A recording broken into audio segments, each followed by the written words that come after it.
Running Sentences presents Ghost Sands, Part 1, A Mystery House. Two investigators are sent to a paranormal house to look into its past. These two aren't happy about it and find themselves drawn into a rather weird and unusual case where nothing really adds up. This story is narrated and written by Michael Honore. It is a work of fiction, so any names, characters, businesses, events, and situations within this story are products of the author's imagination. Any resemblance to real people, real situations, events, characters, businesses, and/or fictional businesses, characters, events, and so on is purely coincidental. Copyright Michael Honore, 2024. All rights reserved. A man finds himself hurrying his way down a twisted road in the dark of night. In his hands he carries a young child through it. Sweat is pouring from him as he runs as fast as he can. There is no thinking about what is going on or why it's going on. No, what is important was getting this figure in his hands to a location that was safe. It's what his dreams told him to do. At least he figured they were his dreams. Behind him, though, there appeared to be a faint sign of flashing lights. They were very, very far behind him, and they were coming through the woods. He turned off for the road he was on and continued his journey, the lights slowly becoming brighter and brighter as blues and reds now became clearly visible from a cop car. A few minutes later, this man would find himself on his front lawn of his own house and glance towards the second floor.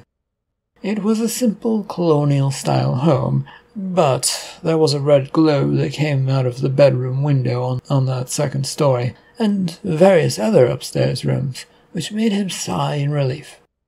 He was still on time and hurried towards the door. The child he was carrying, still unconscious in his arms, he actually paid no mind to as he accidentally bumped into the door with the child.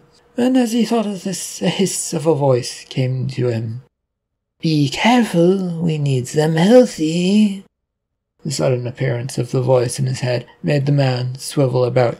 He was unsure of where they were coming from, but the voice sounded familiar enough, and he just wasn't sure of it. "Yes, you know me. Come upstairs. It will all make sense soon enough.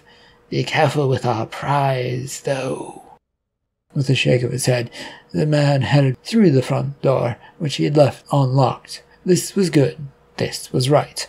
All he had to do was follow what the voice said. He was at the door, pushing, making sure it was open, to reveal the dark interior, and to his right, the staircase to the second floor.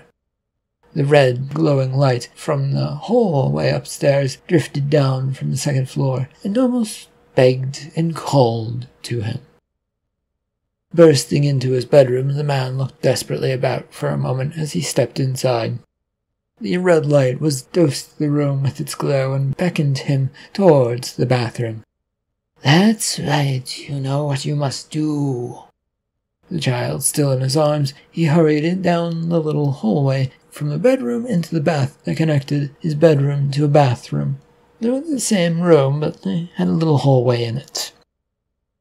Outside, the strobes of red and blue flashes intensified as cop car after cop car began to pull up onto the front lawn. The front door was hung wide open as the cops in their finest uniforms, with worry and frustrations, began heading towards it. The whole lot of them had their revolvers drawn, and all of them were men ready for action. Things had stopped making sense to this man, who stared blankly at where the mirror above his sink was. It should be there, but he could see no reflection coming back. In fact, it was sort of dark and paintish, but he wasn't sure, and it didn't really comprehend in his mind, and in his trance-like state, it didn't actually matter much. "As we agreed, give the child to me. It is simple. Place them on the sink and leave just like you have done so many times before." Automatically, this man did as he was ordered to do. As he would exit the bathroom a second later, the door slammed shut all on its own, and the red light vanished from the room. and things hit Zevian like a dead weight. Exhaustion racked him as he stumbled forward trying to recollect what he was doing and why he was so tired. The sound of heavy steps made him look to his bedroom door in time to see it burst open with several cops coming through. Guns were instantly trained on him. "Where's the kid? Where is he?" "Give us the kid and we'll go easy on you." I don't know what you're talking about." Zevian stepped back to try and get some distance, but a cop stepped up and cracked the butt of a revolver against his skull. A flash of pain and light crossed his mind as he found himself down on the ground. This was followed by several kicks and punches from the officers. "We asked you a question, scum. What did you do with the boy?" There was no chance to reply as the beating about his body continued. All Zevian felt he could do was curl up into a tighter and tighter ball, but he couldn't really do that either. "The rest of you, spread out. Search for the kidnapped boy. We will take care of this one."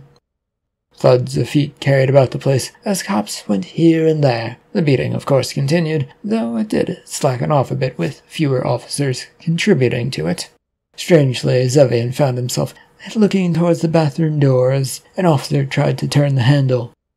"Hey, this door won't open. Maybe the kid's in here." A few of the officers went over, and they began ramming at the door until it popped open. In they charged into the small bathroom and returned empty-handed. "Where is he?" I don't know who you're talking about." Having had enough of this, Zevian was then grabbed up by a bunch of cops, who dragged him out of the bedroom. They would drag Zevian to one of the cop cars outside and tossed him into the back. All the while the group seemed content to stand around with a few moving about searching the place for the missing boy. The red glow of light had returned, but seemed unnoticed by any of the officers, and Zevian was just looking up at the second floor trying to figure out what it was. The search went on, and through the night into the morning, with the only thing being found were a bunch of buckets with sand in them. And by the time the morning had come around, Zevian was being transported to the local prison. A dilapidated car coughed and struggled its way, pushing around a few bends in the road. Laura sat in the driver's seat, pushing the car as quickly as it would go, while glancing in the rear-view mirror at her sleeping companion in the back seat. Bart lay there, half asleep because the car kept jerking about thanks to the state it was in. He sighed and eventually sat up, rubbing the sleep from his eyes as he looked around and noted that the woods were very close to the road. "You're finally ready to work." "No. What are we doing again?" "An examination of an old house the boss told us about. Something about an old history of missing children around it. And they never found the children, and it was weird. We're chasing down that old line of ideas again. How many times is he going to send me on this kind of job? And it turns out there's little to nothing before it just comes to a dead end." "You should know, as well as I do, the answer's probably never. Not as long as you're around. He thinks you know stuff." Bart made a disgusted, frustrated expression on his young face as he sat back, arms crossed. "No one is ever happy. Our boss doesn't want the supernatural breaking through into this world, and I think most people don't want that either." Right, our job and all that nonsense, but only you get paid for the work." "Well, from what I know, it is all in the agreement you signed with him. Want better terms, then go talk about it with him. Complaining to me gets us nowhere." "Easier said than done." She merely shook her head as the car slowed and pulled off to the side of the road. A house they'd been assigned to look for was now before them, with Laura pulling up onto the lawn. At first, they studied the building from inside the car. It looked well taken care of for a home that had been abandoned for 30-something years, according to reports. Slowly, the two got out of the car, with Bart heading towards the trunk to grab some gear while Laura went towards the front door. She didn't enter, but looked over the front of the place, and trying to get a glance inside even though the door was closed. "You going inside?" He shouted this from the trunk as he pulled stuff out. She shook her head no in response, and made a circling motion with her finger as she stepped back. He saw this barely, but he saw it, and the two decided there were no need for words between them on that front of what they were planning. Bart had come over and dropped 2 big duffel bags on the ground near the front door, but wasn't exactly happy with the idea of leaving them there unattended. Laura caught his look as she took in all around them to get a better feel for it. "I think this will be fine, unless you're getting one of your senses that this place is off." A roll of his eyes told her all she needed to know. "I do not have feelings about places." "Oh, yes, you do. You make weird expressions and then begin moving about areas until you're sure you've tracked it down, according to all your previous partners. They've said they've seen you do it many times." "Well, let's just get a feel for this place and what it has to offer. Right now, I don't feel anything, and I wouldn't feel anything. And what's the story behind this that the boss spun about this place?" The two had begun to move towards the side of the house, taking in the woods and the house itself. It looked fine, sort of well taken care of, and neither of them seemed to notice that there was a glowing red light from the second floor that was slightly growing in intensity. "The story goes that there's a man who lived here who was kidnapping kids. They were brought here and then they vanished. The police managed to catch him in the act of kidnapping one of them, sort of, and they traced him all the way back to the house, but the kid was already gone." "And this is supernatural how?" "No idea. It is a strange occurrence to have happened, though." "You mean demonic occurrence that has broken through this connective tissue that links this world with so many others? That kind of thing?" "It's what we investigate, isn't it?" Yeah. At the edge of the house, they both stopped and looked around the side to see if there was anything different about it. The overgrown grass and vines made the place appear mostly okay, but taken over slightly by nature. They were still tentative, though, being careful where they walked in case of anything. The backyard, though, was in terrible shape, with more overgrown grass and bramble to now have to get through. There was a big greenhouse that appeared to be attached to the back of it, with the only way in and out of it appearing to be from the inside of the house. They couldn't actually see well inside the greenhouse, since that glass had glazed over. "You getting any of those sensations?" "I told you I don't get those sorts of things." She carefully looked him over, trying to see if he was making any of the usual faces she'd been told about. There was a solid, uninterested expression that seemed like all he was ready to do about now. He did, however, keep glancing towards the second story of the home. "What's so interesting up there?" Caught off guard, Bart jumped a bit before looking over to her. "What is it?" "Fine, there's a feeling about something is up there. I don't know what it is. It isn't doing anything, but there's a faint presence from some other side is there. I know you may have mentioned what these sort of feelings are to me before, and to your former partners, but what exactly is the source of this strange presence from the other side?" "What's fueling it, or where is it from, you mean?" "I'm not entirely sure. What is there? Was there anything odd about from the police report that would help clarify things?" "Well, the only odd thing that they said was that they removed some buckets of sand from the grounds, but they didn't know why it was there and what it was doing there at the time, and they could find no digging site around here, so why the weird owner of the house had them was a mystery." They'd rounded the back side of the house and began heading towards the front once again. There were no back doors to let them in, so Bart shrugged and simply nodded along as Laura was speaking. Sounds could be from a lot of areas that demons and ghosts occupy. Any mention of color or type of sands?" "There are types of sands, and I don't remember any specifics that we had. I would have to go check as the file is in the car." They left it at that. The front door was pushed aside, easily letting them into the living room of the home. It was dusty in here, but otherwise it felt almost untouched by time, other than the gaudy old look it had. Laura stepped carefully about the place while looking through the file she had grabbed from the car. The 2 bags that Bart carried in hit the ground with a thud. "Any other information from that thing?" "Oddly enough, it appears the cops did the basics and kept it what they knew. Not much and not many details." "Alright, upstairs seems like a better option right now, but checking down here also seems like a good idea." Don't trust your senses? I'm smart enough to know that the supernatural things, especially demons, like to obscure things to keep you guessing. He carefully stepped, keeping his weight spread out, but the floor seemed to hold pretty well. This place as a whole does feel weird with how well maintained it is. I've only seen something like this once, and that's because people were living in a haunted house. The old term that will never die. Haunted house. With a shake of his head, though, he was headed towards a nearby hallway.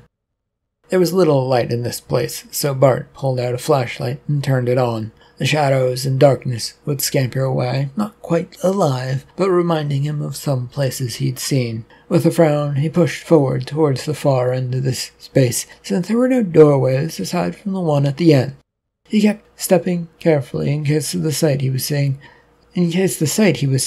a perfectly well taken care of home, wasn't actually real. Each step he would pause and listen for a moment before taking that next one. Laura didn't appear to be with him, which he was fine with, but it also made him nervous, since if there was a demonic, enterprising spirit here, it probably would want to attack with them separated.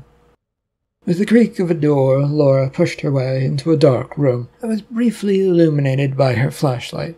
The light went over the room quickly, but then dimmed and died. She was quick to get out and change the battery, returning a minute later with the now bright light cutting through the quiet space that appeared to be an office or a study of some sort to her. It seems to have not been used all that much, from what she could see. There were bookcases, but were mostly empty. The desk looked like it had been used, but since nothing was on it, not even a blotter or a pad, it was kind of hard to tell if it was or wasn't. She did her best to recall what she knew about the owner of this place. Factory worker, shift supervisor of some sort, yet he built this house. Different times and money, I guess. She sighed at the sight, and flashing the light over the empty, useless room once again. There was a noted coldness to the place, to the space that floated past, but was soon gone, and to return to a sort of humid, sort of smelly space. With this quick check done of the desk and a look over what books were there, she did not find much, and she decided that this room was not going to amount to much.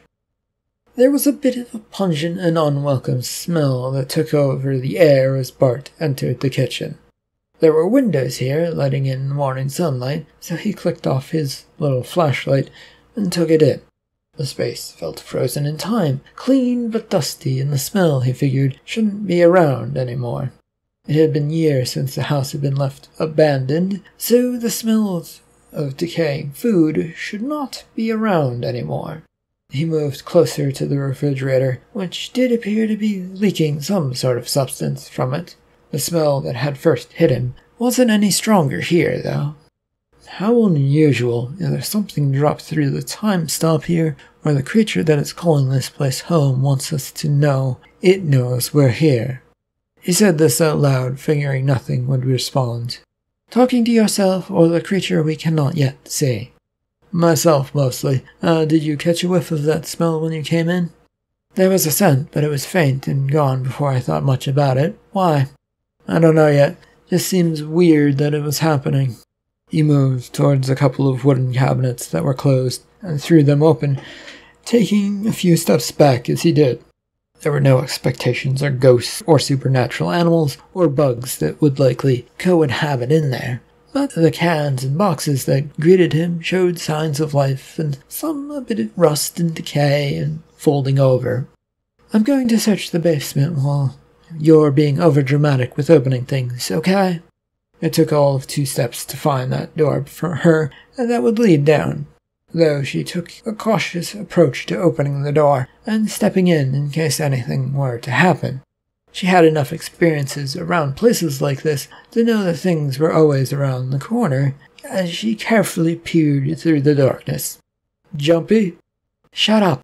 Shiz took a step forward to peer further into the murky darkness that held firmly. Her flashlight clicked on and cut through the space, showing a poorly taken care of stairs in a spider-webbed space. What do you think of this? Bart moved over and lit it up with his own flashlight and shone it down the stairwell. It looked like a basement to him, not one that had been left alone for many years.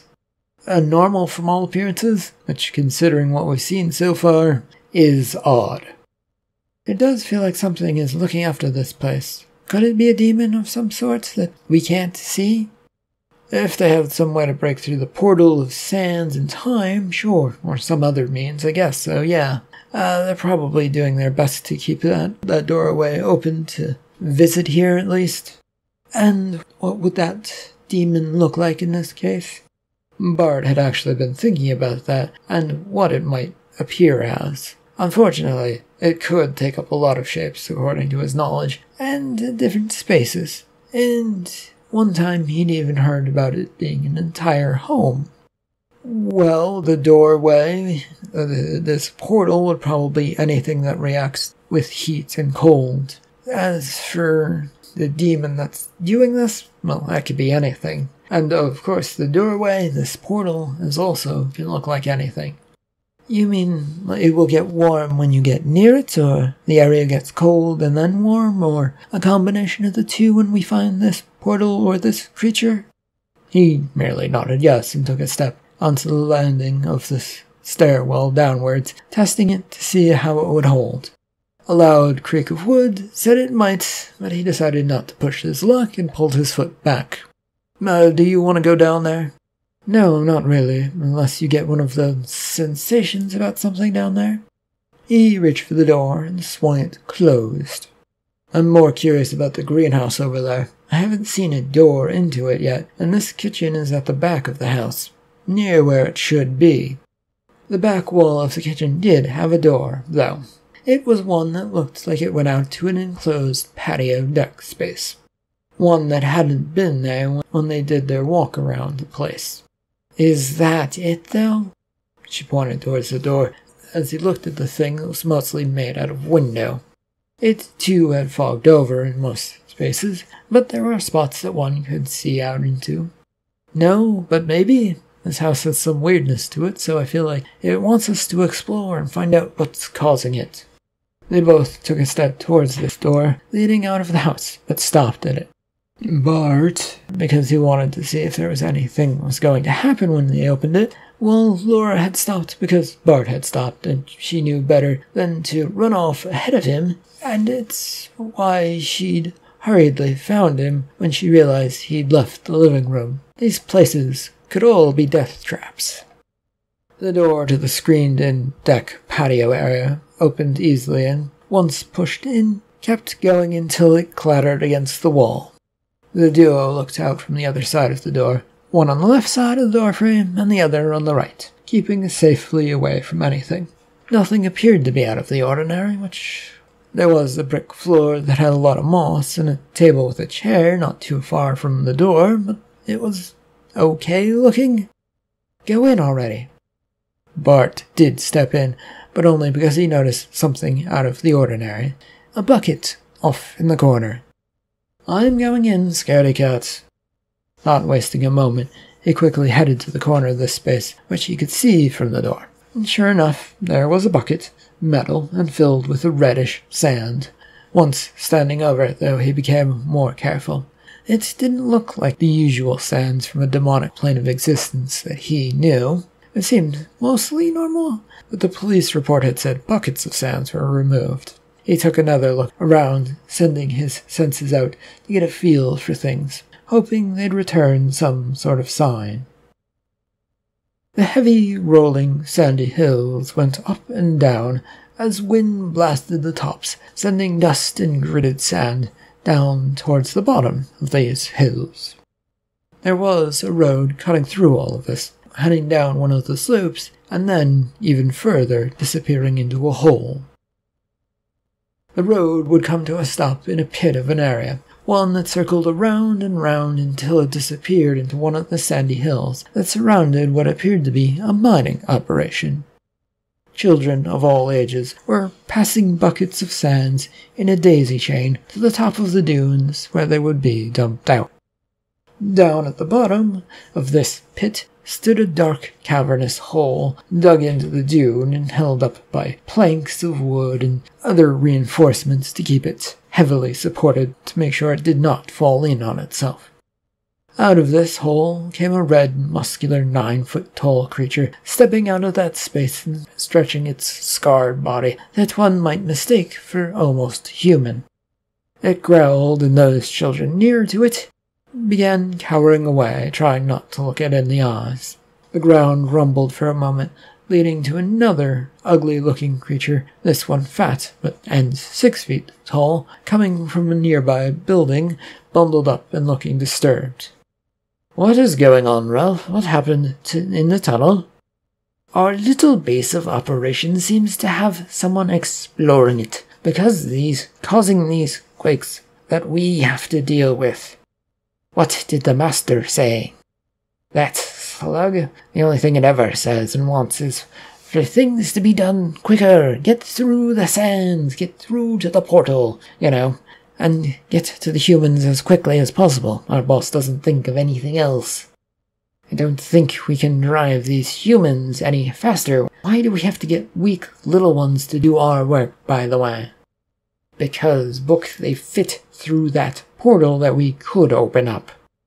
In a sudden move, Ralph grabbed the whip off of his belt and struck it at Book, who flinched at the blow that crossed his chest. "If you conjure up something that would work better and get the bigger humans here, then do so. Otherwise, no complaining. And get these little ones to work." With a glare at Ralph, the demon Book took a few steps back and drew his own whip. But after a moment, he turned and used it to hit the nearest kid. "You heard the orders. Faster, move faster." The crack of the whip came down again and again, until the kids were moving the buckets along faster. They were each filled with sand and were going upwards, while empty ones were being returned down the same chain. Satisfied with this, Book stepped back towards Ralph until they were side by side, admiring the work. "And when do we do our own thing?" "Not for a while yet. Appearances must be kept for our dear leader, as we might need them to get across and to take up some of the slack. It has been quite a while since we have had a crossover event." "Can it no longer manage to do crossover all on its own?" There was a shrug from Ralph as he began to lead Book away along the line, but keeping some distance. The last thing he wanted was some tattletale kid getting into the mine and telling the boss that they were speaking in hushed tones about things they shouldn't be. I think it doesn't want to expend the energy, since it is a bit lording over this region, even though there are others. It wants us lower, lowly creatures to do its work. I don't mind, since anywhere is better than here, but we should act carefully before we do move. You don't expect our lord to suspect us, do you? Of course the demon suspects us. We are both demons, and it is a demon. We betray each other when we're bored. What else would we do in times like these? Got it. Be careful and make sure that children work while covering our tracks. With an evil grin and a crack of the whip at the dirt, Book began heading over towards the kids once again, the whip occasionally coming screaming down to get the workers to work faster. Ralph didn't bother watch this, as the demon turned back to the mine entrance. The only thing to do now was to go back in there and confront their grand leader of this expedition and update how things were going. But those little meetings never went well. The dark cavern mine that Ralph walked down was poorly lit. It didn't matter much to a demon, since it could see perfectly well in both light and dark situations. But every step closer to the quarters of the Lord always seemed to send frustration and mixed signals about what was to come to them. One time when they'd managed to draw an adult human into helping them, and it was all and that visit was all cheery. But since then, and since that was only a one-time thing, the Lord had become dreary and angry, and as a result, every meeting also felt dreary and anger-filled. The walk took him deeper until the door of the chambers, halfway down the mine, came into view. There was no stopping now, as the door was thrown open before the handle could even be reached for by Ralph, and so he stepped inside. The large, round area that Lord Malthus occupied suited the slug-like nature of the Lord to the T. What had once been a mighty bird now wallowed in grit and dirt, having eaten much of its days away, and whatever that came into the chamber. And so what had been mighty now sort of slug-like in its fatness. "What is it you report this time?" "There's good news, I'm sure you've felt it. The quakes have begun again." "One of the gateways is opening?" It craned its head, which had been searching the nearby wall for food, to look towards Ralph. The dark, beady eyes flashed even when what little torchlight was in here.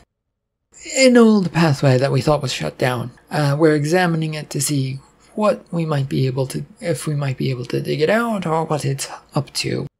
It's the same source from when we first opened that line. We can only use it if it's a descendant of the original line. You know this. Why the gods set things up this way, I don't know, but certain rules must be followed." Ralph shook his head now. "Only you would know if that was happening, sir. You, Lord Malthus, were the one who made the original connection and took over that human. My own connection can help get him back, but it is up to you if you want that or not." "Do not waste your time." But don't you wish to exploit this moment? The place was one of the few close spots that we had to crossing over." "I will think about it, but for now do nothing." Hearing the tone of dismissal in the Lord's voice, Ralph offered a bow and left the room. Bart stepped back to the screened patio and blinked his eyes, his hands stuffed into the buckets of sand that he was squatting over. His friend Laura stood next to him with a concerned look on her face as she was reaching out for him to pull his hands out of the sand. "Sorry, saw something."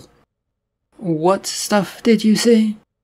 He alone withdrew his hand, which was steaming as it came out. The sand collapsed, covering the hole his fingers had created. "A vague recollection of sand dunes and a mining operation, I think it was. It appears to be home of demons, a realm that I'm not familiar with, though." "You got that from sticking your hand in sand?" "Oddly enough, yes, but only because it's from another realm and it has supernatural beings living there. It's a way of communication, to spy on the places." He shook his hand to cool it off, and Bart took another look around the place. Not far from the bucket of sand against that same wall looked to be a shimmering door. "I think we have that door we've been looking for to the greenhouse." He pointed towards this spot as he began to rise and move over towards that area. Upon reaching it, though, he turned to see that she was studying him carefully, and did not seem to trust what he said, even though she followed a little bit. There was a curious look on Laura's face that didn't seem to completely buy what he was saying about the sand and what he suddenly could see. "I only know a little of your past, and only what our boss has hinted at. But how do you see a door?" "My connections spread out, and my life is tied to things both unnatural and otherworldly. I don't know what the boss has told you, but I'm not of this world of yours. A deal with the devil, if you will, that has brought me here." "That's not much of an answer as to what you are. I won't pry, though, since you don't seem to want to talk about it." "People get weird when they learn things, Laura. Sometimes it is best to let a few assumptions take over, and to have appearances be just that, appearances." She shook her head, not sure of what to make of this, as he reached for the shimmering spot that she couldn't really tell was there. His hand went past, grabbing at something and pushed it open. This shimmer, though, remained in place. "Is there a door there?" "Yes, not visible, but there." "And you can see it?" "No more than you, but I know I can see something is wrong with the space." He then stepped through, where he claimed this was a doorway that led into the greenhouse. Laura watched for a moment, taking a few gulps of air to steady herself as he vanished. She didn't much like the unknown, despite dabbling in it and making it her job. She wanted to make sure that things could be answered, yet with this job... With one last deep breath, she too stepped into the shimmering light that looked much like the rest of the screened-in patio wall. A muggy interior filled with creeping vines and overgrown plants greeted them. That, along with a variety of buckets filled with sand, blocked going much further than a few feet inside. Well, this place feels like it might be a doorway to another realm. Bart was shaking his head as he tried to push aside some of the buckets. They were stacked up to the top of the building, with another one of 5 feet high, which would make moving them about a challenge. No, this isn't another realm. It certainly does feel like it, and like I was saying, appearances are what one presents, and don't show a bigger picture.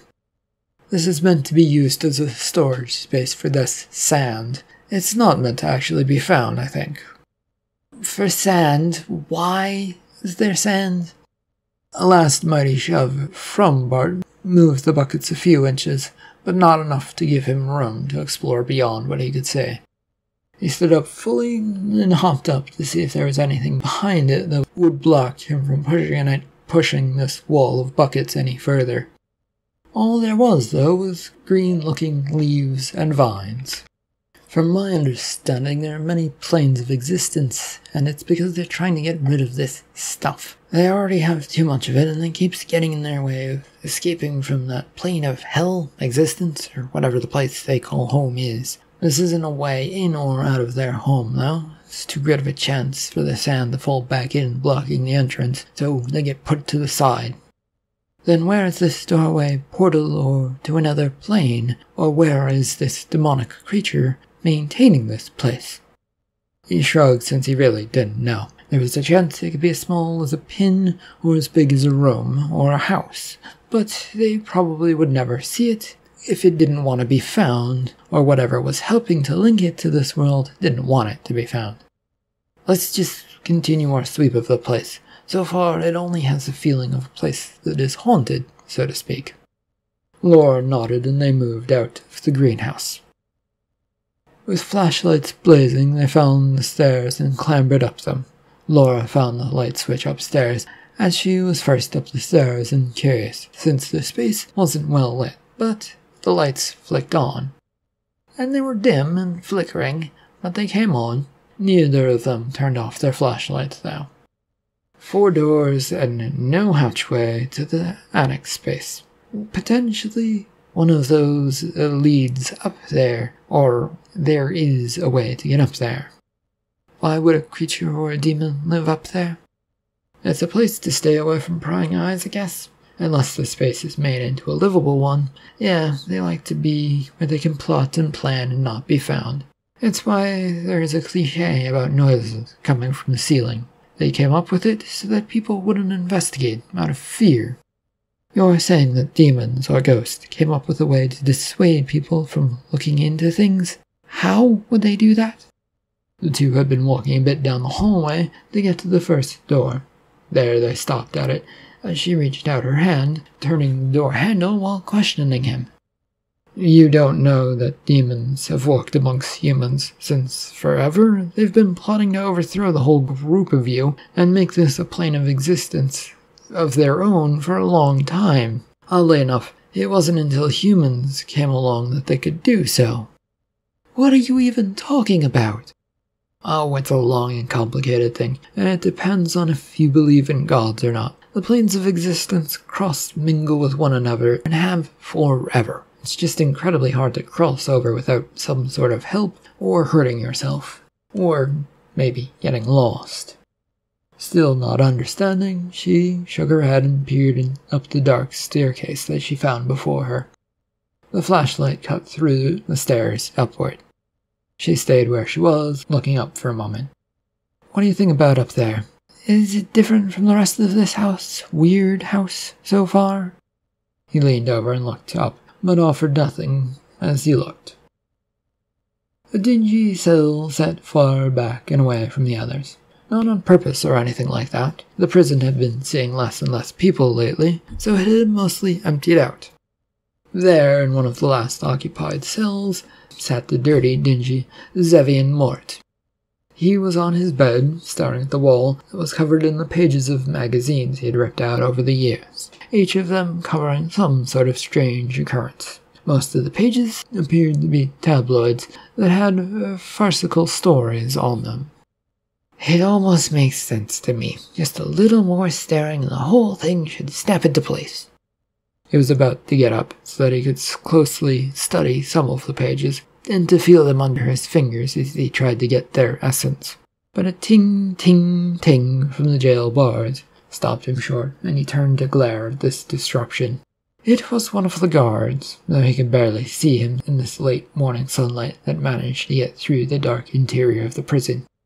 "What do you want?" "It's your lucky day." "And what do you mean?" Paperwork finally cleared. You're released. To Zevian, now Malcolm Mort for the most part, this sounded exactly like an elaborate trap, and one he wasn't going to fall for. No, they would have cops out there for the minute he left it all so that they could find those silly children that they said he'd done stuff to. He'd never done anything to children, and he had nothing to do with their disappearances, yet they threw him in jail anyway, without much evidence. Pox on them. I won't leave. That's nice. You can't stay here, since you've been approved for release. We can force you out, or you can walk out on your own. Doesn't matter to us which you choose. He was trying to decide which it would be, which was the better option, when the cell door was opened. And a second later, several guards came inside looking ready to do whatever they wanted to do. End of part 1 of Ghost Sands. Thank you for listening.